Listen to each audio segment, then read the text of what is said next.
Assalamualaikum warahmatullahi wabarakatuh. Saya Alifatul Haniah dengan NPM 2020215002004. Adanya video ini adalah untuk memenuhi tugas mata kuliah Akhlak dan Etika di kelas Y6B.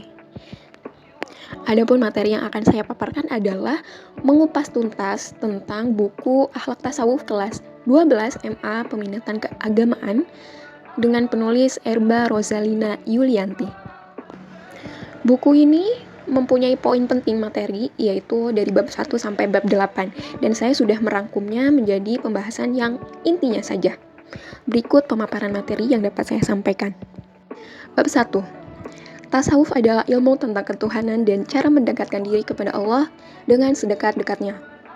Tasawuf bertujuan untuk memperoleh hubungan langsung antara seorang hamba dengan Tuhan. Ada dua aspek penting dalam tasawuf, yaitu tasawuf amali atau praktis dan tasawuf falsafi atau rasionalis.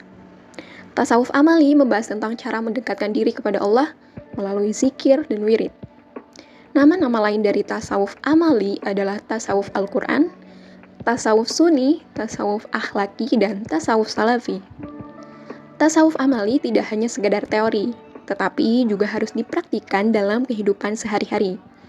Ruang lingkup tasawuf amali meliputi syariat, tarekat, hakikat, dan makrifat. Syariat merupakan aturan kehidupan yang meliputi ibadah, ekonomi, politik, dan moral kemasyarakatan. Tarekat adalah jalan yang harus ditempuh oleh seorang sufi untuk mendekatkan diri kepada Allah. Hakikat adalah ilmu yang digunakan untuk mencari kebenaran sejati tentang Tuhan. Makrifat adalah pengetahuan mengenai Tuhan melalui hati. Tokoh-tokoh tasawuf amali yang terkenal adalah Syekh Abdul Al-Qadir Al-Jailani, Junaid Al-Baghdadi, dan Rabi'ah Al-Adawiyah. Ajaran tasawuf amali meliputi mahabbah atau cinta, yang merupakan jenjang atau tingkatan dalam mencapai ridho ilahi dalam beribadah. Bab 2. Poin penting tentang konsep dan sejarah perkembangan tarekat dalam Islam. Tarekat merupakan cara untuk membersihkan jiwa dan menjaga hawa nafsu untuk melepaskan diri dari berbagai bentuk kesombongan, ria, hasud, dengki, cinta dunia, dan menghasilkan perilaku yang rendah hati, ridho, ikhlas, sabar, syukur, tawakal, hingga semakin dekat dengan Allah Subhanahu wa Ta'ala. Tarekat dilakukan melalui bimbingan seorang guru spiritual atau disebut mursyid. Dan proses bimbingan terlaksana dalam sebuah wadah lembaga formal seperti zawiyah, ribat, dan khanaqah.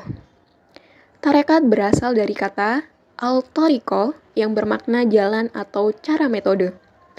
Beberapa definisi tentang tarekat adalah metode khusus menuju Allah Subhanahu wa Ta'ala, jalan yang harus ditempuh oleh calon sufi, jalan atau petunjuk dalam melakukan ibadah, sekumpulan sufi yang tunduk dalam aturan-aturan tertentu, dan jalan menuju Allah guna mendapatkan ridhonya dengan mentaati ajaran-ajarannya. Tujuan tarekat adalah menggapai ridho Allah Subhanahu wa Ta'ala dengan membersihkan jiwa dan menjaga hawa nafsu untuk melepaskan diri dari pelbagai bentuk kesombongan, takabur, ria, dan cinta dunia.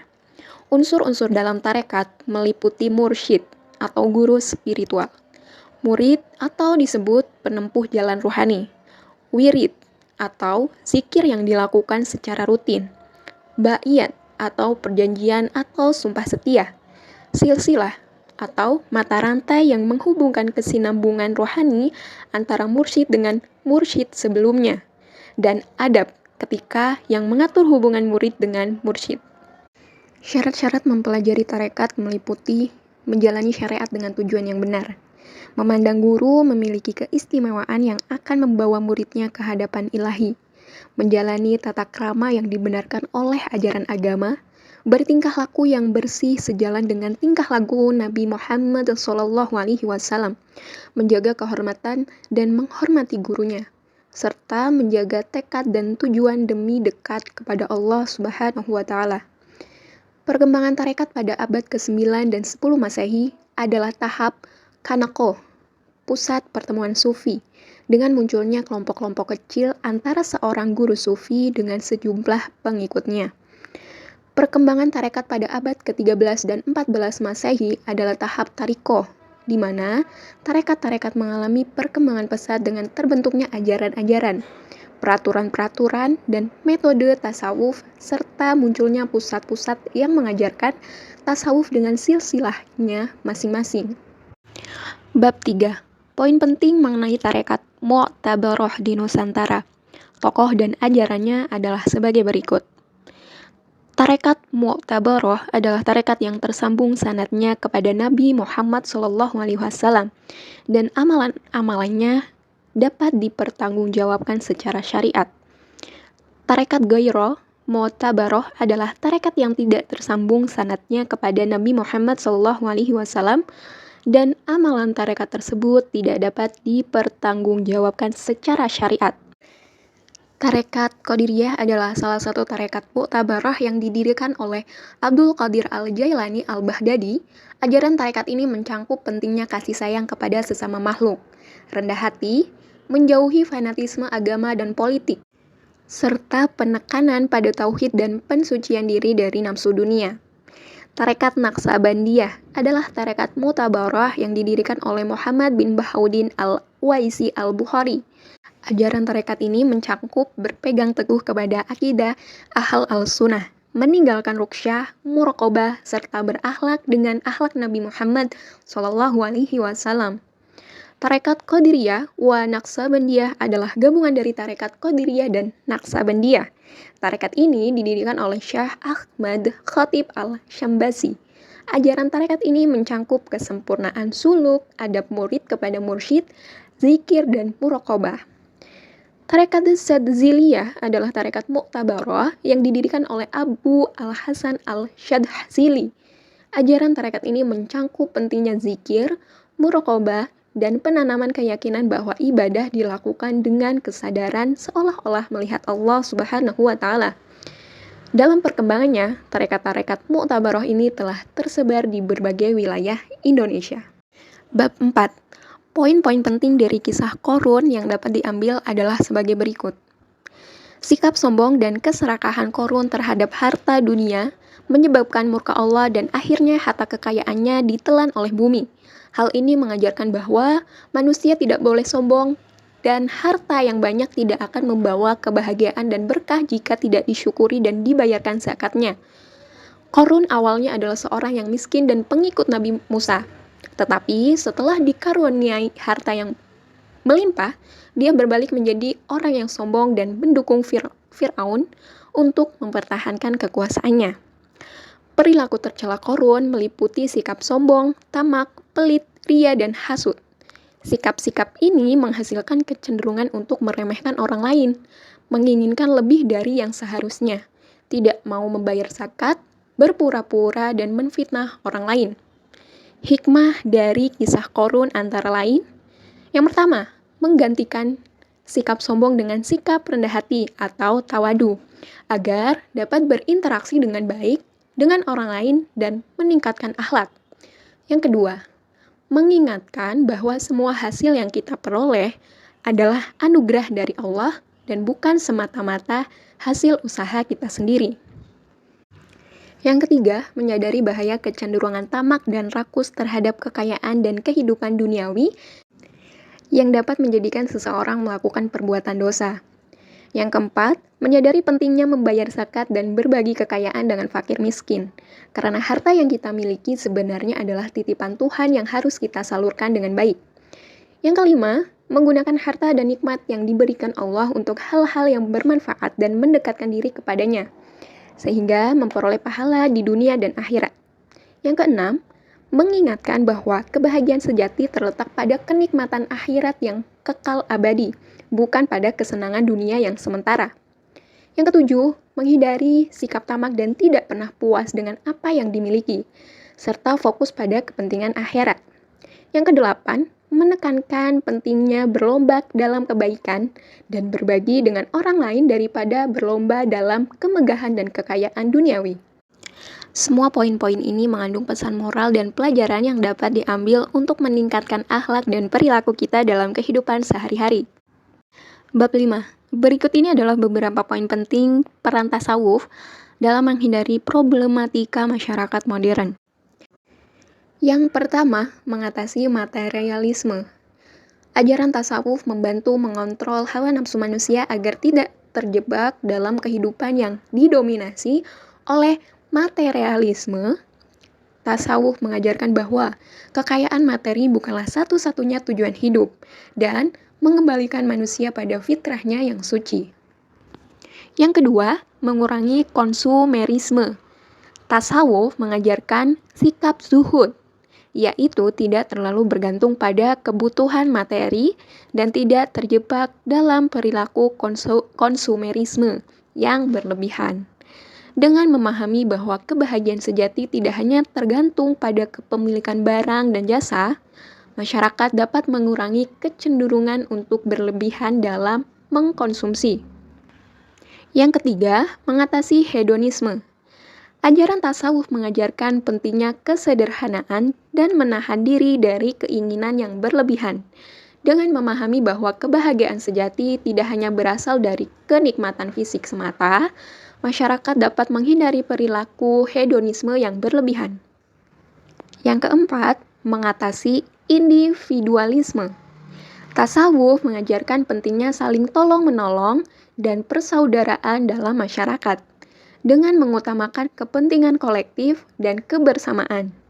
Masyarakat dapat mengurangi sikap individualisme yang memisahkan mereka dari orang lain. Yang kelima, membersihkan hati dan mempertinggi akhlak. Ajaran tasawuf membantu membersihkan hati manusia dari sifat-sifat negatif, seperti keserakahan, kebencian, dan kesombongan. Dengan memperkuat nilai-nilai spiritual, tasawuf dapat meningkatkan akhlak manusia dan membentuk pribadi yang lebih baik. Yang keenam, menyuburkan keyakinan beragama. Tasawuf membantu memperkuat keyakinan beragama dalam masyarakat modern yang seringkali terpengaruh oleh sekularisme dan materialisme. Dengan mendalami dimensi spiritual, manusia dapat menemukan ketentraman batin dan menjaga keimanan mereka. Yang ketujuh, mengatasi problematika masyarakat modern. Ajaran tasawuf menyediakan panduan praktis untuk menghindari berbagai problematika yang muncul dalam masyarakat modern, seperti disintegrasi ilmu, pengetahuan, kepribadian yang terpecah, penyalahgunaan ilmu pengetahuan, pendangkalan iman, dan pola hubungan materialistis. Dengan menerapkan ajaran-ajaran tasawuf dalam kehidupan sehari-hari, masyarakat modern dapat mengurangi dampak negatif dari materialisme, konsumerisme, individualisme, dan hedonisme, serta memperbaiki kualitas kehidupan spiritual dan moral mereka. Bab 6. Poin-poin penting dalam bab 6 tentang konsep muhasabah, muraqabah, dan musyahadah dalam membentuk kepribadian insan kamil adalah sebagai berikut. Pengertian insan kamil. Insan kamil berarti manusia sempurna yang mampu menyeimbangkan antara kebutuhan materi dan immateri atau kebutuhan jasmani dan kebutuhan rohani. Insan kamil adalah manusia yang mampu mengembangkan potensi spiritual secara penuh dari kemanusiaannya. Ciri-ciri insan kamil: berfungsi akal secara optimal dan mampu mengetahui perbuatan yang baik dan sesuai dengan esensinya. Memanfaatkan intuisi atau jiwa manusia dalam berperilaku, mampu menciptakan budaya dan memaknai hidup untuk memperoleh hidup yang bermakna. Menghiasi diri dengan sifat-sifat ketuhanan dan menginternalisasi nilai-nilai Tuhan. Berakhlak mulia dan menjadi manifestasi dari kesadaran akan hakikat dirinya sebagai khalifah. Berjiwa seimbang dengan menyeimbangkan kebutuhan materi dan immateri secara kebutuhan jasmani dan rohani. Ajaran tasawuf dalam membentuk kepribadian insan kamil. Yang pertama, muhasabah. Pengertian muhasabah adalah introspeksi diri untuk mengevaluasi perilaku yang sesuai atau bertentangan dengan kehendak Allah. Urgensi muhasabah. Muhasabah membantu seseorang untuk berada dalam hidayah, mengobati hati, menumbuhkan sikap tawadu, dan memanfaatkan waktu dengan baik. Objek muhasabah. Muhasabah dilakukan dalam aspek ibadah kepada Allah. pekerjaan dan perolehan rezeki serta kehidupan sosial dengan sesama manusia. Yang kedua, muraqabah. Pengertian muraqabah adalah sikap merasa diawasi dan dilihat oleh Allah sehingga selalu berhati-hati dalam tindakan. Muraqabah membantu seseorang dalam memperoleh ketenangan batin dan meningkatkan kesadaran akan hubungan dengan Allah. Kemudian musyahadah. Pengertian musyahadah adalah pengalaman langsung atau kesaksian tentang kehadiran Allah dalam kehidupan sehari-hari. Musyahadah membantu seseorang untuk merasakan kedekatan dengan Allah dan memperkuat ikatan spiritual. Dengan memahami konsep muhasabah, muraqabah, dan musyahadah, seseorang dapat mengembangkan kepribadian insan kamil yang mampu mencapai kesempurnaan dalam hidupnya. Bab 7. Poin penting mengenai wali dan karomah dalam tasawuf atau sufisme adalah sebagai berikut. Wali atau orang suci. Secara bahasa, wali berarti hamba atau orang yang dekat atau mencintai Allah. Secara istilah, wali adalah seorang muslim yang beribadah kepada Allah dengan cara yang khusus, tanpa diselingi dosa dan dicintai serta dilindungi oleh Allah. Dalil nakli tentang wali. Ayat Quran surat Yunus ayat 62-63 menyebutkan bahwa wali-wali Allah tidak ada kekhawatiran terhadap mereka dan tidak pula mereka bersedih hati. Mereka adalah orang-orang yang beriman dan selalu bertakwa. Hadis Rasulullah menyebutkan bahwa Allah menyatakan perang terhadap siapapun yang memusuhi walinya. Hamba yang mendekat kepada Allah dengan cara yang dia cintai akan mendapatkan rahmatnya. Karakteristik wali Allah. Beriman dan bertakwa, membenci dan mencintai karena Allah, setia dalam ketaatan, menyembunyikan keistimewaan mereka dan memiliki sifat rendah hati, selalu bertaubat jika melakukan dosa sekecil apapun. Karomah atau keajaiban. Pengertian karomah secara bahasa, karomah berarti kemuliaan atau hal yang luar biasa. Secara istilah, karomah adalah peristiwa yang keluar dari hukum alam dan dianggap bertentangan dengan adat kebiasaan manusia pada umumnya. Dalil nakli tentang karomah. Ayat Quran surat Al-Baqarah 165 menyebutkan bahwa ada orang-orang yang menyembah selain Allah dengan mencintainya sebagaimana mereka mencintai Allah. Namun orang-orang yang beriman sangat mencintai Allah. Tujuan karomah, menambah keyakinan kepada Allah, menguatkan kepercayaan masyarakat kepada seorang wali dan perjuangan Nabi Muhammad, menjadi hujah agama Allah untuk menolong kekasihnya dari musuh-musuh atau orang-orang yang ingkar, menjadi bukti anugerah atau pangkat yang Allah berikan kepada seorang wali untuk menjaga keteguhan pengabdian mereka.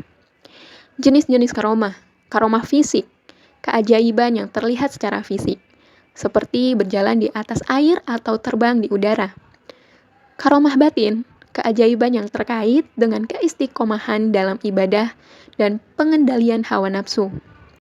Perlu diingat bahwa wali dan karomah dalam tasawuf adalah konsep yang terkait erat dengan keyakinan agama Islam dan pengabdian kepada Allah.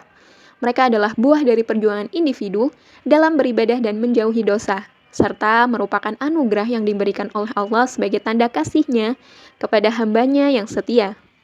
Bab 8. Berikut adalah beberapa poin penting tentang keteladanan tokoh-tokoh sufi Nusantara dalam perkembangan ajaran-ajaran tasawuf di Indonesia. Perjuangan melawan tantangan. Para tokoh sufi Nusantara menghadapi berbagai tantangan, baik dari segi sosial, ekonomi maupun keselamatan diri. Meskipun menghadapi penindasan, pengucilan, dan bahkan pembunuhan, karena perbedaan pandangan, mereka tetap menebarkan ajaran-ajaran tasawuf untuk membersihkan hati dan mendekatkan diri kepada Allah. Hamzah Fansuri. Hamzah Fansuri adalah tokoh sufi pertama yang mengenalkan Islam di Aceh. Ajarannya yang menggabungkan tasawuf falsafi dengan budaya setempat mampu mencuri perhatian masyarakat. Meski kontroversial karena pandangan wujudiyahnya, ia tetap dihormati sebagai ulama, sastrawan, dan budayawan yang berperan dalam perkembangan bahasa Melayu. Samsudin Sumantrani. Samsudin Sumantrani merupakan murid Hamzah Fansuri dan ulama terkemuka pada masa kejayaan Kesultanan Aceh. Beliau berperan penting dalam pembentukan dan pengembangan intelektualitas keislaman Aceh. Ia juga mengkritisi praktik tasawuf yang berlebihan dan memperingatkan tentang bahaya kesesatan aliran tarekat. Abdul Somad Al-Falimbani. Syekh Abdul Somad Al-Falimbani merupakan penulis produktif yang hidup pada abad ke-17. Beliau mendalami tasawuf dan kritis terhadap praktik berlebihan dalam tasawuf. Ia juga membenci penjajah Belanda dan merangkul otoritas politik dengan memberi semangat jihad kepada para penguasa. Abdul Rauf As-Singkili. Abdul Rauf As-Singkili adalah tokoh sufi Melayu dari Singkel, Aceh. Ia menghasilkan puluhan karya tulis dalam bidang tasawuf, fikih, dan teologi. Beliau terlibat dalam perseteruan terkait paham wujudiyah dan meneruskan perjuangan para tokoh sebelumnya.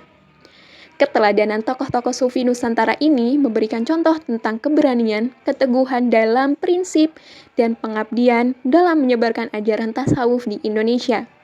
Mereka juga berperan dalam perkembangan budaya dan ilmu pengetahuan di Nusantara. Dengan mengacu pada isi buku yang saya baca, berikut adalah kalimat penutup yang dapat saya sampaikan. Dengan melalui perjalanan yang panjang melalui berbagai bab dan konsep dalam buku ini, kita telah memperoleh pemahaman yang lebih mendalam tentang tasawuf dan nilai-nilai yang terkandung di dalamnya. Melalui pengenalan terhadap tasawuf amali dan tasawuf falsafi, perkembangan tarekat dalam Islam, tarekat Mu'tabaroh di Nusantara, kisah-kisah orang durhaka, peran tasawuf dalam menghadapi problematika masyarakat modern, konsep muhasabah, muraqabah, dan musahadah, peran wali dan karamah dalam Islam, serta keteladanan tokoh sufi Nusantara. Kita diajak untuk merenung, mengamati, membaca, dan berdiskusi untuk membentuk pemahaman yang lebih baik tentang jalan tasawuf dan bagaimana mengaplikasikannya dalam kehidupan sehari-hari. Semoga buku ini telah memberi wawasan yang berharga dan memperkaya pengetahuan kita tentang tasawuf, serta menginspirasi kita untuk mengembangkan akhlak yang baik dan meningkatkan hubungan kita dengan Allah Subhanahu wa Ta'ala. Mari kita terus belajar dan mengamalkan nilai-nilai tasawuf dalam hidup kita untuk mencapai kesempurnaan sebagai insan kamil. Terima kasih atas perhatian dan kesediaannya menyimak. Semoga ilmu yang diperoleh dari buku ini menjadi jalan yang membawa kita menuju kebahagiaan dan kedamaian di dunia dan akhirat. Amin ya Rabbal Alamin. Assalamualaikum warahmatullahi wabarakatuh.